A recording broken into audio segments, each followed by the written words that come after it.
Another week, another Wildcat victory, and another Lock It Up with Kurtz podcast. Welcome in. I am John Kurtz, joined by former K-State wide receiver Aaron Lockett, and we will be talking and breaking down a 38-17 K-State win over Nevada, heading into massive game this week in Stillwater as K-State takes on Oklahoma State with a pair of undefeated teams at 6 o'clock on ESPN+. And that 6 o'clock kickoff means you guys have plenty of time to enjoy the 360 vodka from Holiday Distillery. I know everybody gets annoyed with the 11 o'clock kickoffs. Last week was a little bit better with 1 o'clock, the old Bill Snyder special, but now you have all kinds of time all day to get plenty lathered up with 360 vodka. Guys, whatever cocktail you want to make with the 360 vodka, they've got you covered. Craft cocktails, batch drinks, infusions, however it is that you want to consume it. You can do it at your tailgate. You can do it in front of the TV, wherever it is that you're going to be watching the game on Saturday if you're headed to Stillwater or not. Definitely check out 360 Vodka and Holiday Distillery. They do a great job supporting all the podcasts here at KCSN. All right, so K-State wins 38-17, and I think a lot of people would look at this and say, all right, well, it's Nevada. How impressive really is that? That's a pretty nice win. I mean, Nevada was a team that was right on the outside of the top 25. They have a guy who was mocked as the number one pick in the draft, Carson Strong, at quarterback in the week leading up to the game, and K-State gave up really one big play to him, but that was about it. The offense controlled things on the ground, played two quarterbacks, but Will Howard looked much, much better than he did in his relief duties of Skylar Thompson against Southern Illinois. So there's a lot to like, particularly about how K-State finished the game and outscoring Nevada 21-0 in the fourth quarter. Yeah, excited that it was a home game. We needed the crowd to come through for us, but I think we're starting to learn who we can lean on offensively and defensively. And so obviously, congrats to Will Howard. He came out knowing that, the chip was going to be on his shoulder, that he needed to play well, and he did exactly that. And so even though they did a little bit of rotating between the QBs, he's kept his composure. Early deep shot down the middle of the field to Daniel. And so I thought that was important for us to kind of get the momentum going. But as you mentioned, Carson Strong is going to be in the NFL next year. He's going to be playing for somebody, and he's going to be making throws that people are going to say, wow, did you see that throw? And so then I think people will look back at what Kansas State did in Nevada and say, you know what? That was more impressive now that I realized who they were dealing with. People seem to kind of wipe it under the rug right now, but he is definitely a good quarterback. Like you mentioned, the deep shot down the middle, the 50-yarder, that just showed you the arm strength that he has. And so I was really impressed by Kansas State ability to play on Saturday. Yeah, and he did have a couple of the wild throws. There were a couple of those into some pretty tight windows, but for the most part, K-State contained him. And look, I do want to start with K-State's offense because the quarterback draws a lot of attention. You brought up that deep shot to Daniel Amaterbebe, the catch and run that he had at the beginning of the game. I believe it happened 16 seconds into the game, which is crazy and just unbelievable for the confidence of Will Howard. And it was fascinating listening to the development of that play or how all of the groundwork got laid for that. That's the part of like game within the game football stuff that can be really fascinating. That was something that Amaterbebe, Will Howard, Deuce Vaughn, and Chris Kleiman all told us had started during the week. So they put it in on Tuesday. They worked on it a little more on Wednesday, a little more on Thursday. They felt like that look was going to be there. When they got to the line of scrimmage, even then, Will had to check the route. So he changed the route for Amaterbebe and how he ran it, which clearly was the right call. So you're not only talking about a long, deep pass play that gets the crowd going, gets you on top after, some bad vibes at the end of the Southern Illinois game, but it was also a play that Will can take some ownership of because he's the one that checked into it. Just to me, there was so much about that could build up a young quarterback's confidence and be a really big deal. Kleiman called it, I think, next level stuff with the check that he made. So you know that his head coach was pretty happy with what happened there. Yeah, obviously he's been listening to Peyton Manning and Eli Manning on making audibles and doing your own thing, but that must be a quarterback thing. But you know what? For him, it's obviously film studies kicked in. We talked about Skylar being right next to him and giving him the assistance and the confidence to make those type of checks. And obviously it was a situation where the tight end basically ran a seam route. He widened out a little bit, didn't lose leverage on the safety, gave him a little bit room to throw the ball, put it in a position where he can catch and run with it. Daniel did the rest, caught the ball well. Nice stiff arm, got to the end zone. And so for us, I thought it was something that we had been looking for long-term from Daniel. Is like, we saw it in the first game, right? We saw the talent there. We know the talent is there. It's just a matter of getting him involved into the game, being more consistent. And so I think that was confidence for him. It was confidence for the team. It was confidence for Will. And it just put us in a position where we were ready to play against Nevada. And we did see both quarterbacks. I mean, Jaron Lewis played in the second quarter, which was predetermined. Kleiman said early in the week, I mean, he said it as far back as Sunday when they got in and met, that he decided like, hey, let's see Jaren. We'll at least play him for a couple of series and then see how the game goes beyond that. They let the quarterbacks know very early in the week, which I do think is good. If you're going to go that route, that's probably what you need to do. But even Will, after he got taken out of the game, came back in, still kept his poise, kept his calm, a guy that I think you wonder about where his head can be at sometimes, and did a great job of handling it. And I think that was really, really encouraging. We also got to see Jaren Lewis for the first time. That's a guy that's been in the program for 3 years, from Columbia, Missouri, was going to go to North Dakota State before Kleiman took the job at K-State. We got to see him out there, and both guys handled themselves well. They weren't asked to do a ton. They didn't turn it over, though, which is the really big thing. What did you make of what we saw from both of those guys in the game? Well, I'm not a fan of the rotation, but it makes sense here, right? Because, you've got Will going out there from last game, and you just don't know where his mind was going to be. And so if he started making some of those mistakes early on and consistently not putting us in a position to win, he was going to have to make that transition anyway. And so why not get Jaren some experience so he feels comfortable? And something as easy as just taking a snap in the game. Just getting out there and feeling comfortable. People take that for granted, but as soon as you fumble the ball, he hasn't been out there. And so just give him that exposure and that experience was smart. Now, ultimately, if Will's playing pretty consistent, I think we should lean on Will right now. And I think that's obviously what we did towards the end of the game. But I understand this point of trying to get some experience within the organization because you just don't know with injuries and with the way that Will was playing last game, there was a strong possibility that he may have had to make a quarterback change. Yeah, and especially, I mean, as much as they run the quarterback, that's a huge part of what Will does when he's in there. He was even doing it for the last touchdown, to go up by 3 scores late in the game. They're clearly going to run him a lot, and you're going to run the risk then of getting down to your third quarterback. I mean, K-State fans remember Cody Cook, a converted wide receiver, playing quarterback not all that long ago in 2015. So, look, it can happen. So, yeah, I definitely understand the value in that. But it seems like moving forward, the idea is that Will be the guy. Clearly, they like something about him more than what they had in Jaren Lewis because he came in a year later in the program and has been in front of him ever since. And I'll just say this, sometimes you have to kind of read between the lines, decipher what it is a coach is saying. And Chris Kleiman was asked today at his press conference on Tuesday, I guess depending on when you're watching this, at his press conference about like, hey, what's the plan going to be this week? Are you going to do the same thing? And he said, well, haven't really thought about that. Haven't talked to Colin and Courtney Messingham about that. Colin Klein, of course, the quarterback's coach. And I thought, well, last week you said that determination was made on Sunday, like your first meetings. Now we're sitting here on Tuesday, and you're saying you haven't talked about it. To me, that means it's probably going to be Will, and it's not the same situation as last week. But yeah, and it's a conference game. And so, every snap counts, as it does in every game, but even more in the conference. And so I think we have to be very strategic about how we put, other quarterbacks or other positions in there. I think the rotation may slow down a little bit. You'll start to see some steady guys going in there making plays. We got to put our best guys on the field because now you're starting to get against consistent talent that already knows your strategy and how you play. And so that's the difference. You're not playing a non-conference schedule. Nevada, extremely talented, as we talked about, right? They've got a bona fide first rounder, most likely. They've got Rubio, who's going to be a Romeo, a third rounder, fourth rounder as a receiver. They have talent there, obviously. But as you get into the Big 12, they know your game plan. They know your blueprint. And so now it's time for us to figure out, can we match up with them athletically and can we put our team in positions to where they can actually move the ball down the field?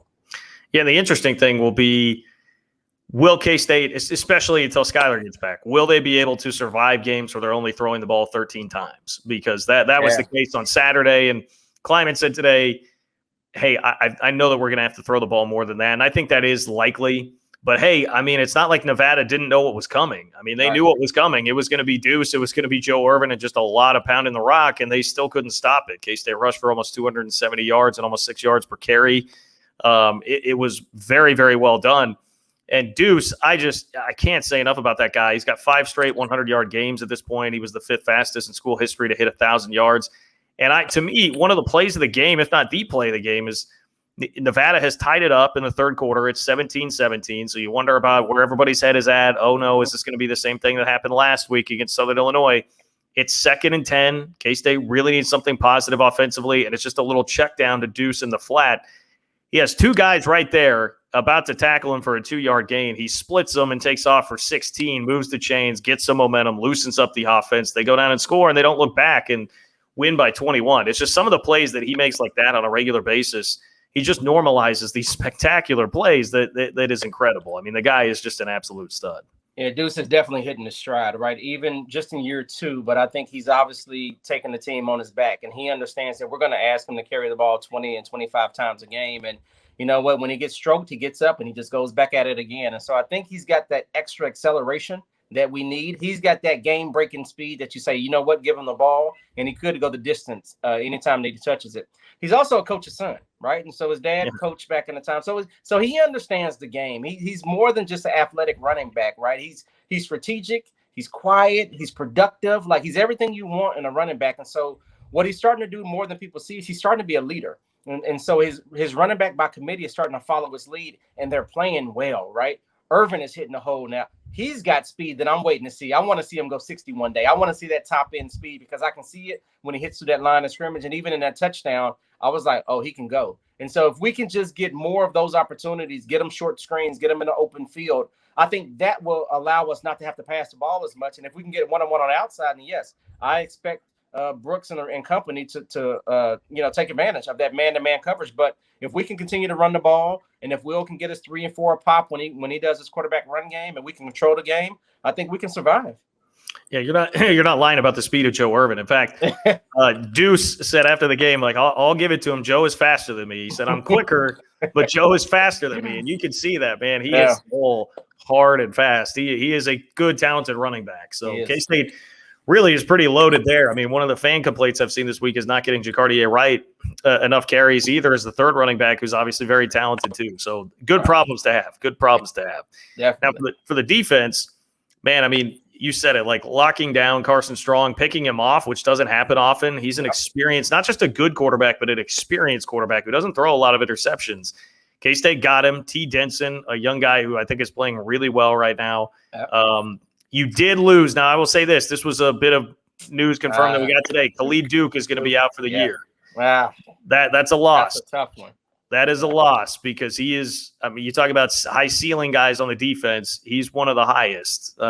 He would be up there, and he was playing kind of a new position instead of being the hand-in-the-ground defensive end, more of a stand-up hybrid defensive end linebacker, which was an important part of the defense. But, man, still, I mean, you continue to see the pass rush be really good. Eli Huggins, I thought, played a really good game up front. We know about Felix Anudike and what he's been able to do. So it just felt like a continuation of what we've seen from the defense for the first 2 weeks. Yeah, so here's the benefit of a P5 program. It's next man up, right? And so we talk about depth. And so as good as Duke was playing and giving us pressure on the outside, we've recruited well. We've got to bring somebody in, and the next man's got to step up and continue to play. And so I think the defense will rally. I was really intrigued by the secondary. I was really trying to pay attention and say, okay, they're playing against Carson Strong, some pretty top-notch receivers. How are they going to play, right? And so I saw that they gave up a couple of passes inside, gave up one deep down the middle. Perfect throw, right? And so I saw that Brent gave up the slant to the end zone. Nice NFL throw, right? It was a 5-step slant. It was on time. It was targeted. And so what I think the defense is starting to learn is that, maybe we can pressure these guys a little bit. Maybe we can play a little bit closer. Until we see those quarterbacks start to throw over the top and perfect, I think we should get up there and use our size and our length. We have some big corners, very physical from a safety standpoint. And so I'm intrigued by what I see from the defensive secondary so far. Well, and to that point, I don't know. I mean, in 2 weeks, you'll have Spencer Rattler in Oklahoma. Yeah. They've kind of sputtered so far. I mean, I don't know that you're going to see an offense that will be you might. I probably shouldn't make that declarative statement about Oklahoma, but there may only be one offense left on the schedule that is at the same level as Nevada as far as their talent throwing the ball. So to that end, I think you're right. Certainly this week with Spencer Sanders and Oklahoma State, I mean, Spencer Sanders was sitting there in the third quarter of their game against Boise on Saturday with 22 yards passing, was like 2 of 7. I mean, that's not an offense that's throwing the ball very well at all right now. Yeah, it actually surprised me. They have some really good receivers. I know Presley's from Tulsa. Presley's a really good receiver for Oklahoma State, and they just haven't found a way to get those guys involved yet. And so hopefully our game is not the game they found a way to do that, but they definitely have some talent there at the receiver standpoint. But I think we just screwed up, right? You sit there and you play man, let the front seven go at it, and they're going to run the ball, talking about Oklahoma State, right? They just had a great 200-yard game from their tailback, and so transfer from Utah State. And so, he's new to the Big 12, and so it's up to us to introduce him to how that Big 12 football is. But for the most part, Excited for what I see. Like I said, I'm starting to see a collective unit play together. I don't think there's one area that we just excel in for Kansas State right now. I think overall, collectively, is together. I think, if anything, it's a run game, right? And we talked about that running back by committee, right? When you talk about having three guys that can go out there at any given moment and get you that first down, I think that's important. We've got to stretch the field when need to, but for the most part, controlling the game, no turnovers, and handling the field position puts us in a successful position. That's what will be very interesting. Both of these teams, I think, are similar in that they have good defenses. I mean, Oklahoma State, that's a perception breaker, but they're really the last couple of years, I mean, they've been as good or better defensively than they have been offensively for all the skill talent. You go back to like when Mason Rudolph left, it felt like there's been a real drop-off over the last few years in their offense since James Washington and Mason Rudolph left. And now, I mean, they've got a strong defense. Now, they've lost a couple key contributors for the year. They found out about one of those, Trey Sterling, in the secondary here within the last couple of days, which is that is big. But they have a good defense. And I think this will be the real test here. K-State and Oklahoma State's defenses, I would imagine, are going to press, like you said. They're going to load the box. They're going to say, man, like, you're going to have to beat us with your arm. Like, both of these quarterbacks are extremely turnover prone. Right. Spencer Sanders, I mean, the guy he's a wild ride. I can't, being a fan of him has to be very stressful, much like it can be with Will Howard at some time. So that's what will tell the story of the game to me. Like, which one of these offenses can either run the ball well enough to not have to throw, or who will break through and actually make some plays in the passing game. Well, there's a game within a game, right? If you look at the coaching staff, you've got Coach Dickey over there for the offensive line. You got Joe Bob Clemens on the defensive side of the ball. And so there's some tendencies they know about Kansas State in general. And so it's going to be interesting and exciting for us to see how we play against that, because they're definitely going to start putting some wrinkles into their offensive game plan that may hurt us defensively just based on what they've seen over the last couple of years. But if you think about one thing that Oklahoma State has is home field advantage. And I don't want anybody to ever underestimate that. And so it's going to be important for us to go out there. And we've played at AT&T Stadium. We've played 2 games at home, but we haven't played a true away game. And so this is going to be a test for some of our guys to be able to handle that atmosphere as they get to banging that wooden paddle against against the end of the border. It's going to be rowdy in Stillwater. And so they always show up well. Hard place to play, but I think we're up for the challenge right now. I'm glad you bring that up, because that to me is one of the scary parts of the game, and probably a big part of why I think a lot of people looked at the line. The Vegas line came out right away and had Oklahoma State as a 9-point favorite. And you're like, whoa, okay, hold on. What? I mean, Oklahoma State got pretty fortunate to win that game against Boise. There was a fumble return for a touchdown that the whistle had blown, so the officials had to blow it dead. So they got the ball, but they didn't get the return TD, and then they had a field goal blocked. They would have had to go ahead and score if not for that. So, again, Oklahoma State gets pretty lucky. Probably should have lost that game to Boise. They're 9-point favorites. But I would have to think a lot of that is Vegas looking at it and going, well, Will Howard, K-State's quarterback, has not played a true road game like this. I mean, obviously, he played a number of games away from Manhattan last year, but not in the full capacity crowd. And he's going to what I think is arguably the toughest place to do it in the league, which is a night game at Boone Pickens Stadium when it's rocking, because they have great fans. It's typically full. They do the paddle thing. Like that's I've been everywhere. I have been everywhere in the league. I've been going on the road with the team since 2011, and I think it's right up there with Norman. I mean, Norman would be the other one if they're into it and it's a night game, full throat, like that competes. But it's like 1A, 1B really to me in terms of atmosphere. So how does your quarterback now, who we know has some confidence issues, how does he handle that?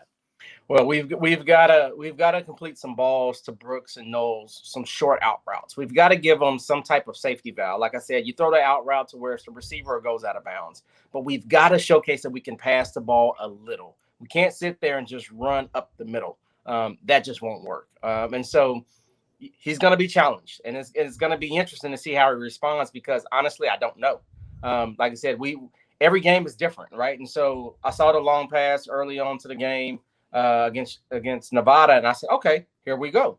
But then you see some of the conservativeness in the play calling based on the skill sets, and so therefore it just depends on how it goes. But like you said, come 6 o'clock at night in Stillwater, in a tough stadium to play in, it's going to be difficult, and so he's going to have to rally around some of his guys, and so we're going to need some of those guys to step up and make plays that we know they can make consistently.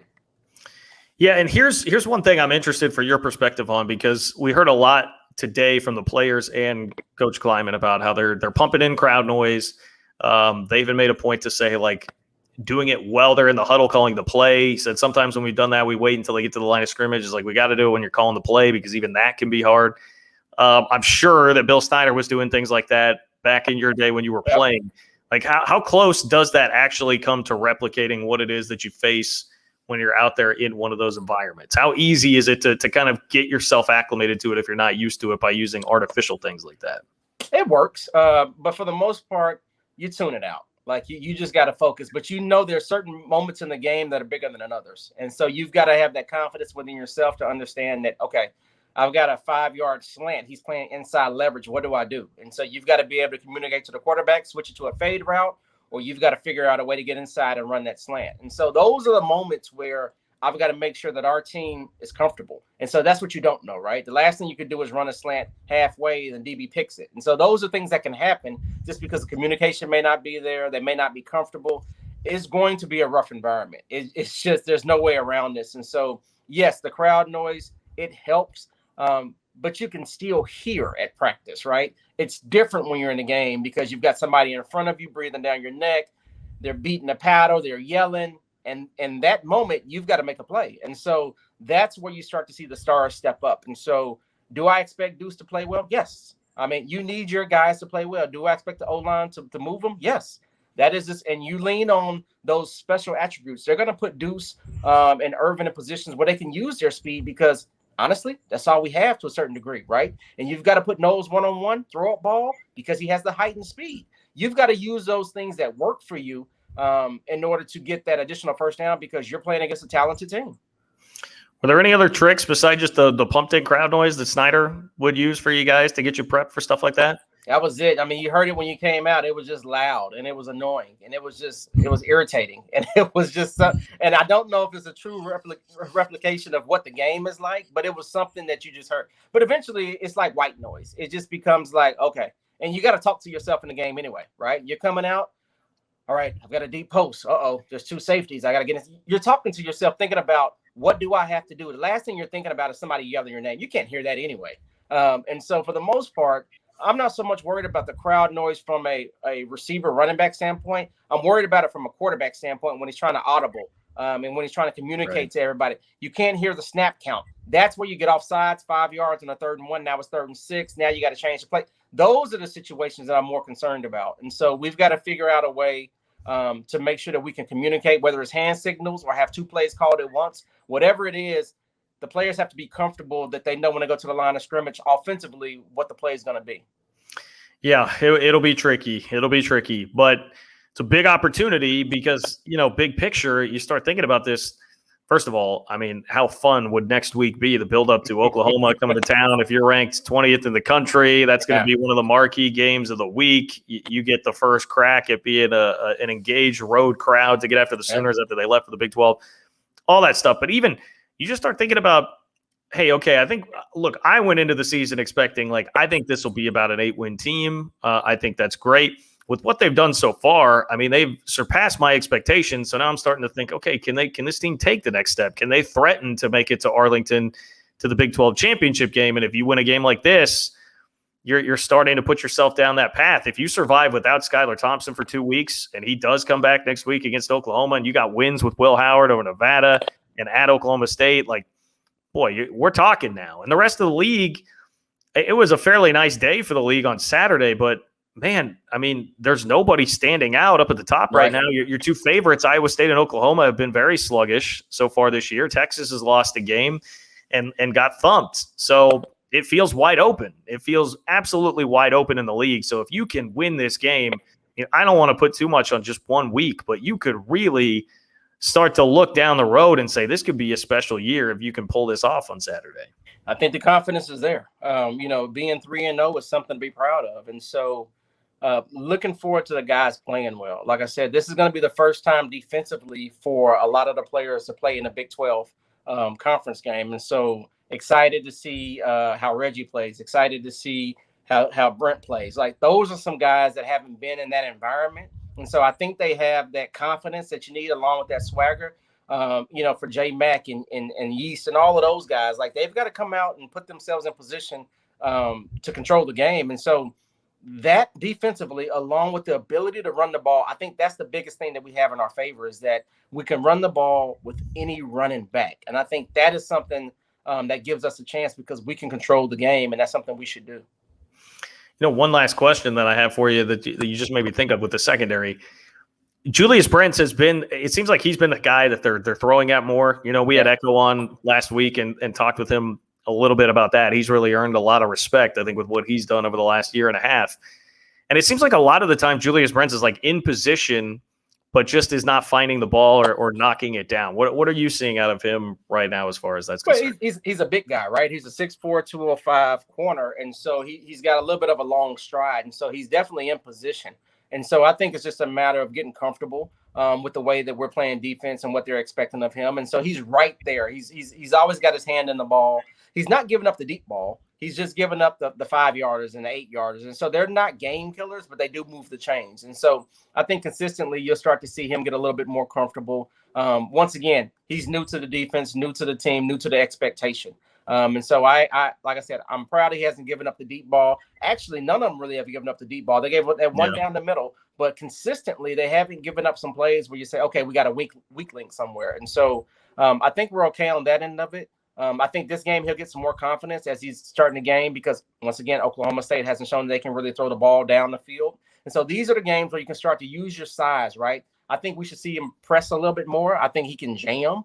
I definitely think he can run with the guys until they put the ball perfectly over the top. And so next week, after this Oklahoma State game, the OU game will be a little bit different because now you're getting around a bona fide passer who likes to sling the ball, 4 wide receivers at time. That's a different conversation, right? And we'll wait until that time comes around. But this game here, I'm expecting to see the secondary scoot up a little bit, not so much worry about the deep ball and play a little bit closer to the chains. Defense will be key, man. If the defense can create some turnovers, which should be there and ripe for the taking with Spencer Sanders, can really flip the game on a dime. Well, again, it'll be an exciting one, 6 o'clock. You've got the long buildup on Saturday. It will be just on ESPN Plus, which is, a frustration in and of itself for the third straight week.